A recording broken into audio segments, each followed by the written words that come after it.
여러분, 오늘 성경 본문에 참 재미있는 표현이 있습니다.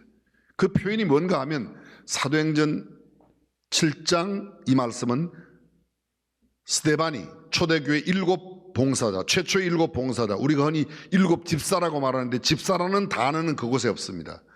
디아코노스, 영어의 디끈이 디아코노스에서 와서 봉사자, 섬기는 사람, 요새 말로는 집사라고 그렇게 표현하는데 사도행전에 집사라는 단어는 없이 그렇게 기록되어 있습니다. 그 7명의 집사 가운데 스데반, 빌립, 브로고로, 니가노로, 디몬, 바메나, 유대교에 있게 한 안디옥 사람 니골라, 이렇게 7명 가운데 스데반이 성령과 믿음과 은혜와 권능이 충만한 가운데 첫 번째 설교를 하고 있습니다. 그 첫 번째 설교 내용 가운데 저 멀리 아담으로부터 시작해서 특별히 하나님의 선택받은 아브라함, 이삭, 야곱을 이어서 어떻게 이스라엘 백성들을 택하고 그 가운데 예수 그리스도가 나섰는가를 설명하는 가운데 모세의 이야기를 하고 있습니다.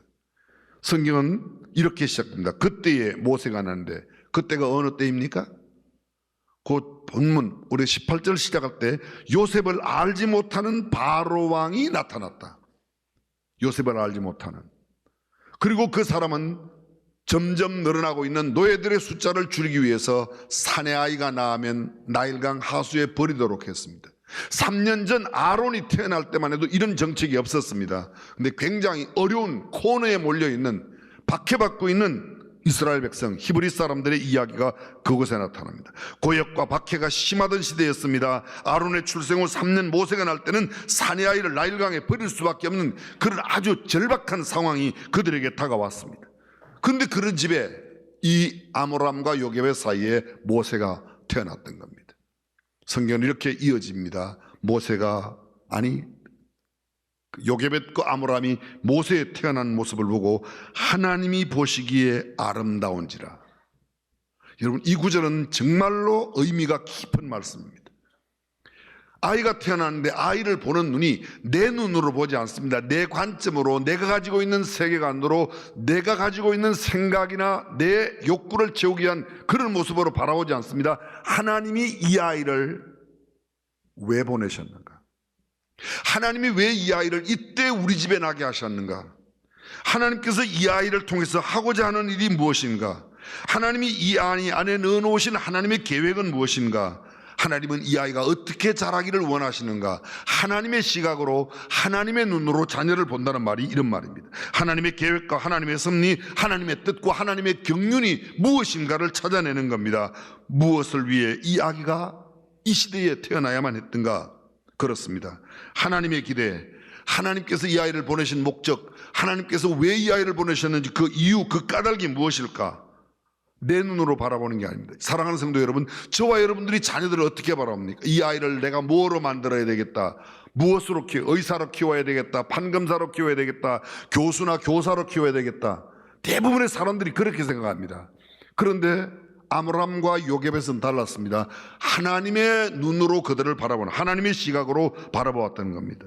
하나님 보시기에, 사랑하는 성도 여러분, 저와 여러분들이 우리의 자녀들을 바라볼 때 내가 내 사랑의 소산물로 태어난 어떤 그런 부속물이 아니라 하나님께서 이 아이를 보내셨고 하나님의 계획과 섭리와 뜻이 있음을 볼 줄 아는 눈이 띄어지시기를 주님의 이름으로 축원합니다.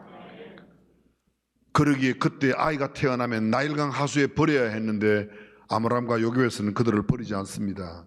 그의 아버지의 집에서 석 달을 숨겨 길리우더니, 그렇습니다. 석 달을 숨겨 길리웠다고 말합니다. 어쩌면 그들이 할 수 있는 최대의 기간이 석 달이었는지도 모르겠습니다. 점점 아기의 울음소리가 커지며 들키면 금방 목숨을 잃어버릴 터인데 그들은 죽음을 불사하고 생명을 걸고 이 아이를 지켜나갑니다.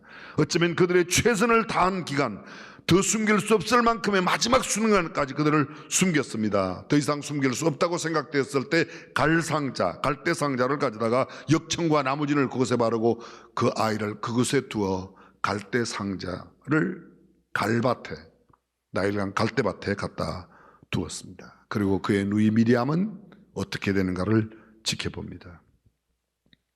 근데 그 순간 바로의 공주가 목욕하러 나왔어요. 목욕하러 나왔으면 목욕만 하고 가지 왜 갈대상자를 쳐다봐가지고 갈대상자 가져오라고 합니다. 성경의 갈대 상자를 열 때에 그 아이가 울었습니다. 잠깐만 여기서 한번 생각해 보겠습니다. 우연의 일치일까요? 갈대 상자를 버렸을 때 공주가 목욕하러 온 것 우연의 일치일까요? 그렇게 생각할 수 있을 겁니다. 그것을 눈에 띈 것 우연의 일치일까요? 또 그렇게 생각할 수 있을 겁니다. 근데 그것을 가져오라고, 아니 나일강에 버려진 상자라면 웬만하면 애가 들었을 거다, 버렸을 거다, 그냥 그려버렸는데 가져오라고 그래요. 뚜껑을 열었을 때 아이가 우는 겁니다. 그 아이가 그때 우는 것도 우연의 일치겠죠? 저는 전혀 그렇게 생각하지 않습니다. 모든 것이 하나님의 계획, 하나님의 타임, 하나님의 시간에 이루어진 줄로 믿습니다. 그리고 그 아이가 울자 공주의 마음이 흔들립니다. 여자는 꼭 결혼하지 않아도, 아이를 낳지 않아도 모성애라는 게 본능적으로 가지고 있는, 이 아이를 데려갑니다. 그때 멀리 지켜보던 미리암이 다가가서 공주님, 공주님, 이 애 기르려면 젖먹이는 여자가 필요하지 않겠습니까? 방금 막 아이를 잃어버린 엄마가 있는데, 그래서 요게벳을 소개해 줍니다. 공주가 그 요게벳에게 아이를 부탁합니다. 그 아이를 안고 집으로 돌아와 삭설 받으면서 아이가 젖될 때까지 아므람과 요게벳 사이에서 자라게 됩니다. 성경은 그 다음 이렇게 이어집니다. 모세가 애굽 사람의 학술을 다 배워 그 말과 행사가 능하더라. 모세가 애굽 사람의 학술, 학문과 기술을 다 배웠습니다. 그 말과 행사가 능하더라. 애굽 말도 잘할 뿐만 아니라 애굽의 왕자로서 왕위를 계승할 수 있는 그 일의 모든 일을, 왕실의 모든 일, 왕실의 모든 행동에 익숙한 사람이 되었다는 겁니다. 나이 40이 되면 그 형제 이스라엘 자손을 돌아볼 생각이 나서 여기에 매우 우리의 관심과 이목을 끄는 대목이 있습니다. 나이 40이 되었을 때, 모세의 나이가 40이 되었을 때 그 형제 이스라엘 자손을 돌아볼 생각이 났다. 여러분, 누가 알려줬죠? 박해받고 있는 저 노예들이, 지금 학대받고 있는, 어려움 가운데 있는, 고역을 하고 있는 저 히브리 사람들이 내 형제라는 것을 누가 알려줬어요? 가능성은 하나밖에 없습니다. 젖먹이 어린아이를 가슴에 품고 요게벳이 모세에게 일러주었다는 이 외에는 상상할 수 없습니다. 어쩌면 이 젖먹이 시절에 엄마가 가르쳤던 이것이 나이가 40이 되었을 때 저기 고통받고 있는 저 사람들이, 저 히브리 사람이 내 동족이요, 저가 내 형제요, 저가 우리 민족이요. 어쩌면 젖을 먹이면서 요게벳은 맨날 그랬어요. 모세야, 너는 히브리 사람이야. 너는 하나님의 사람이야. 너는 세상 사람이 아니야. 너는 공주의 아들로 이제 들어가게 되지만 너는 공주의 아들이 아니야. 너는 하나님의 자녀야. 너는 하나님의 사람이야. 너는 히브리 사람이야. 너는 결코 하나님을 잊어서는 안 돼. 성경은 이렇게 말합니다. 나이 40이 되면 그 형제 이스라엘 자손을 돌아볼 생각이 나서, 이것이 그냥 막 오르는 생각입니까? 한 사람의 원통한 일 당함을 보고 보호하여 압제받는 자를 위하여 원수를 갚아 애굽 사람을 쳐 죽이니라. 이 내용을 그대로 기록하고 있는 출애굽기 2장에는 보면 그 나가서 원통한 일을 당하고 있는 그 사람, 압제받는 자가 누구예요? 그 원통한 일 당하고 있는 히브리 사람, 그 사람을 위하여 애굽 사람을 돌로 쳐 죽였습니다. 돌로 쳐 죽였습니다. 왜 죽였죠? 왜 죽였어요? 아니, 왕자로서 앞으로 왕위를 계승할 사람인데 애굽 사람을 쳐 죽여? 말도 안 됩니다. 그의 내리 속에는 내가 애굽의 왕자로서 살아가고 왕이 되는 것보다 고통받고 있는 히브리 민족의 피가 더 끈끈이 그의 안에 흐르고 있는 거예요. 하나님의 백성의 의식이 그에게도 있습니다. 그가 이렇게 말합니다. 잘 들어보십시오. 모세는 그 형제들이 누구예요? 애굽 사람이 아닙니다. 그 형제들이 히브리 사람들이 하나님께서 자기 손을 빌어 구원하여 주시는 것을 깨달으리라. 내가 이 애굽 사람을 쳐 죽이면 이 히브리 사람들이 생각하기를, 야, 모세가 우리 편일세, 모세를 통하여 우리 민족을 구원해내겠구나, 이렇게 깨달을 거라고 뭐 했어요? 착각했다는 거예요. 생각이 아니라 착각이에요. 이게 모세의 착각이에요. 모세가 적어도 이렇게 생각했어요. 근데 이것은 처음 착각이 아닙니다. 모세는 정상적으로 생각했던 거예요. 정상적으로. 내가 이 히브리, 고통받고 있는 히브리 사람, 억울한 일 당하고 있는, 원통한 일 당하고 있는 이 히브리 사람을 위하여 이 애굽 사람을 돌로 쳐 죽이면 이 히브리 사람이 생각하기를 아하, 모세가 우리 편이 되어 우리를 이 애굽에서 건져내겠구나, 이렇게 생각 좀 하라고, 그렇게 생각할 것이라고 생각하고 죽였습니다. 죽일 때 그냥 안 죽였습니다. 주위를 둘러보니까 아무도 없어요. 그래서 돌로 쳐 죽였습니다. 다음 날입니다. 그 다음 날 또 나갔더니 이게 웬일입니까? 그날은 히브리 사람끼리 서로 다투는 겁니다. 그 다툼, 시비를 걸고 있는 그 사람에게, 야, 너는 왜 형제끼리 이러냐? 그랬더니 그 사람이 덜컥합니다. 네가 어제는 애굽 사람을 죽이더니 오늘은 너의 형제라고 말하는 나 히브리 사람을 죽여? 이 대목 읽을 때 모세의 간 떨어지는 소리가 들리면 성경이 재미있고 그게 안 들리면 졸리는 겁니다. 이 수준 높은 이야기를 이해하시겠습니까? 모세가 얼마나 놀랐겠어요. 여러분 보십시오. 어저께 애굽 사람을 돌로 쳐 죽일 때 아무도 없었습니다. 그럼 어저께 사건을 아는 누구만 알아요? 누구만 알아요? 세 분이 알아요. 세 분이. 첫째 하나님이 아시고, 둘째 모세가 알고, 셋째 그 사람이 아는 겁니다.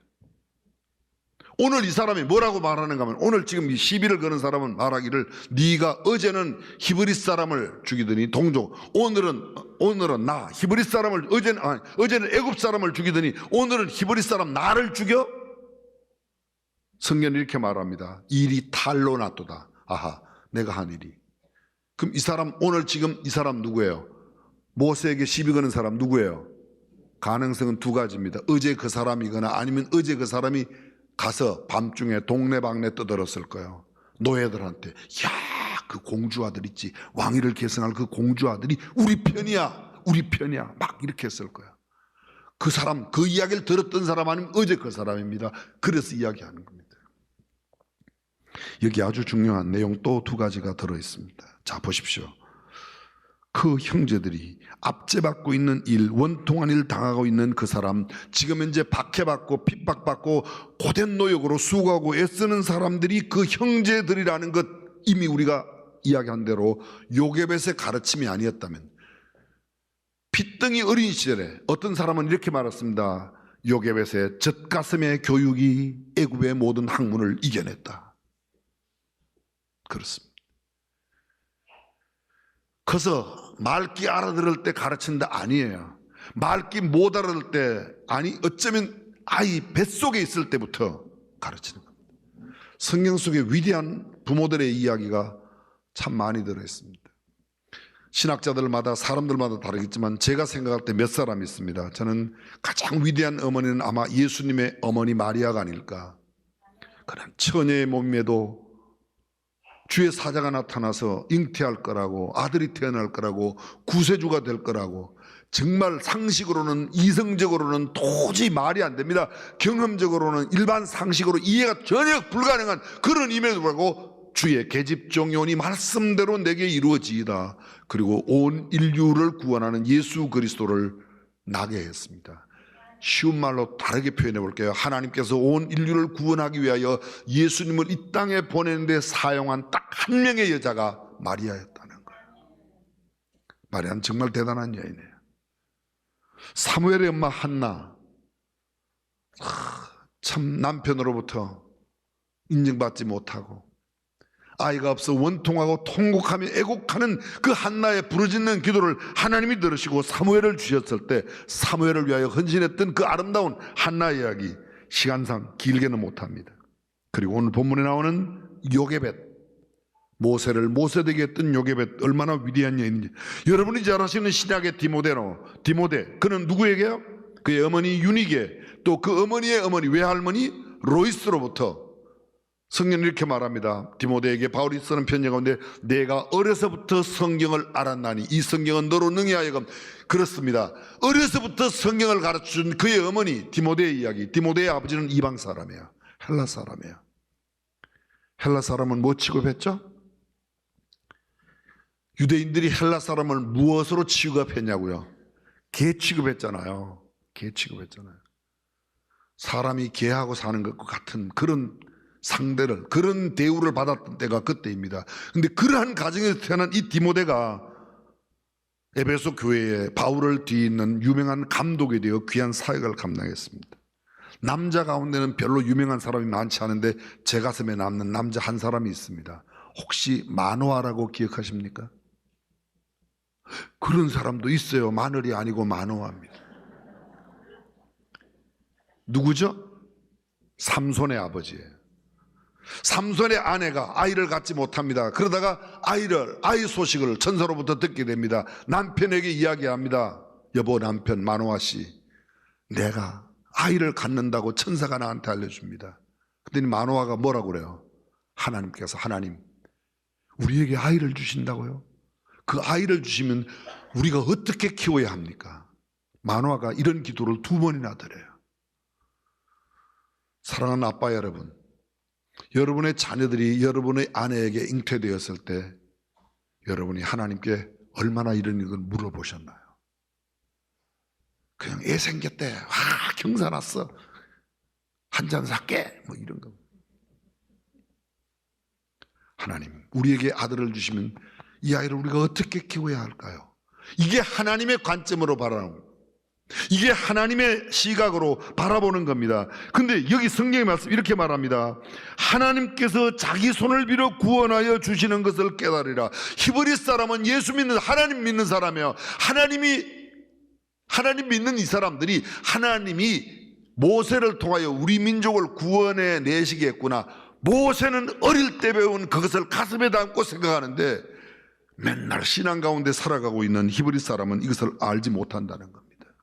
사랑하는 성도 여러분, 핏덩어리 요게벳의 젖가슴 아래 있던 그 모세가 받았던 그 교육 정리해보면 이렇습니다. 그는 철저한 신앙 교육을 받았어요.